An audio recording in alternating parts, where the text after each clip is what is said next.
మేడ్చల్ మల్కాజిగిరి జిల్లా నుంచి రాజ్యాధికారంలో వికలాంగుల వాటా తేల్చేంత వరకు రాష్ట్రంలో ఉన్న అన్ని రాజకీయ పార్టీలపై రాజీ లేని పోరాటం కొనసాగిస్తామని భారత వికలాంగుల హక్కుల పరిరక్షణ సమితి రాష్ట్ర అధ్యక్షులు గిద్ద రాజేష్ వెల్లడి చేశారు. ప్రజాప్రభుత్వం అంటున్న కొత్త ముఖ్యమంత్రి రేవంత్ రెడ్డి పంచాయతీల్లో వికలాంగుల కోటా తేల్చేందుకు ఎందుకు వెనకాడుతున్నారో తెలపాలని డిమాండ్ చేశారు. రాష్ట్ర మహిళా వర్కింగ్ ప్రెసిడెంట్ మేడ్చల్ మల్కాజిగిరి జిల్లా అధ్యక్షురాలు సువర్ణ స్వాతి అధ్యక్షతన ఏర్పాటు చేసిన మేడ్చల్ జిల్లా ముఖ్య కార్యకర్తల సమావేశానికి ముఖ్య అతిథిగా హాజరై వారు మాట్లాడుతూ 76 ఏళ్ల స్వతంత్ర భారతావనిలో రాజ్యాధికారానికి దూరమై దుర్భర జీవితాలు గడుపుతున్న వికలాంగుల సమాజానికి రాజకీయ రిజర్వేషన్లు కల్పించకుండా అన్ని రాజకీయ పార్టీలు వికలాంగులను తమ ఓటు బ్యాంకు రాజకీయాల కోసం వాడుకుంటూ అన్ని రంగాల్లోనూ వికలాంగుల సంక్షేమాన్ని విస్మరిస్తున్నారని, వికలాంగుల సమాజానికి విద్యా ఉద్యోగ రంగాల్లో రిజర్వేషన్ ఉన్న మాదిరిగానే చట్టసభల్లోనూ రిజర్వేషన్ కల్పించవలసిన బాధ్యత ఉన్నదని తెలిపారు.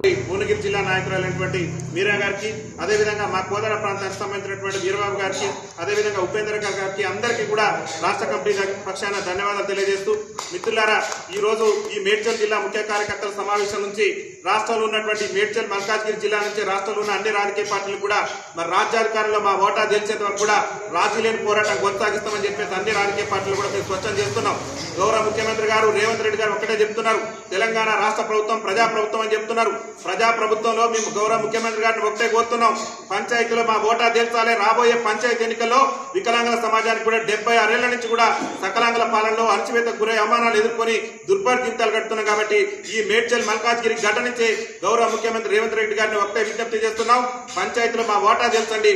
జనాభా తమాషా ప్రకారం వికలాంగులు కూడా పంచాయతీలో రాజకీయ రిజర్వేషన్ కల్పించి రేపు గ్రామ పంచాయతీ వార్డు మెంబర్లుగా, సర్పంచులుగా మాకు కూడా అవకాశం కల్పించాలని చెప్పేసి గౌరవ ప్రజాప్రభుత్వ ముఖ్యమంత్రి రేవంత్ రెడ్డి గారికి విజ్ఞప్తి చేస్తున్నాం. దాంతో పాటు తెలంగాణ రాష్ట్రంలో మరి అనేక మంది విద్యార్థులు కూడా ఆనాడు తెలంగాణ రాష్ట్ర ఉద్యమం జరుగుతున్న సందర్భంలో తెలంగాణ రాష్ట్రం వస్తే మా బతుకులు బాగుపడితే మాకు కూడా ఉద్యోగ అవకాశాలు వస్తాయని చెప్పేసి మా వికలాంగుల సోదరులు వైకల్యాన్ని సైతం కూడా లెక్క చేయకుండా ఆనాడు జరిగిన తెలంగాణ రాష్ట్ర ఉద్యమంలో పాల్గొంటే తెలంగాణ రాష్ట్రం వచ్చి 10 ఏళ్లైనా ఇంతవరకు కూడా వికలాంగుల బ్యాక్లాగ్ ఉద్యోగాల నియామకం జరగలేదు. కాబట్టి గౌరవ ముఖ్యమంత్రి గారికి ఈ మేడ్చల్ మల్కాజ్గిరి జిల్లా నుంచి ఒకటే విజ్ఞప్తి చేస్తున్నాం, రాష్ట్రంలో వెంటనే పీజీలు, పిహెచ్డీలు పూర్తి చేసి అనేక మంది వికలాంగుల సోదరులు ఇబ్బందులు పడుతున్నారు. కాబట్టి రాష్ట్రంలో వికలాంగుల బ్యాక్లాగ్ ఉద్యోగాలు భర్తీ చేయాలి. ప్రైవేట్ రంగంలో కూడా వికలాంగులకు తమాషా ప్రకారం మా యొక్క కోటా ప్రకారం మాకు రిజర్వేషన్లు ఇచ్చి ఉద్యోగ అవకాశం కల్పించాలని చెప్పేసి గౌరవ తెలంగాణ రాష్ట్ర ముఖ్యమంత్రి రేవంత్ రెడ్డి గారికి ఈ మల్కాజ్గిరి మేడ్చల్ మల్కాజ్గిరి జిల్లా నుంచి మేము విజ్ఞప్తి చేస్తున్నాం. అనేక సమస్యలతో వికలాంగుల సమాజం అల్లాడిపోతున్నది. ఇవాళ గౌరవ ముఖ్యమంత్రి గారు కేసీఆర్ గారిని, గతంలో గౌరవ ముఖ్యమంత్రి కేసీఆర్ గారు దళిత బంధం తెచ్చిండు.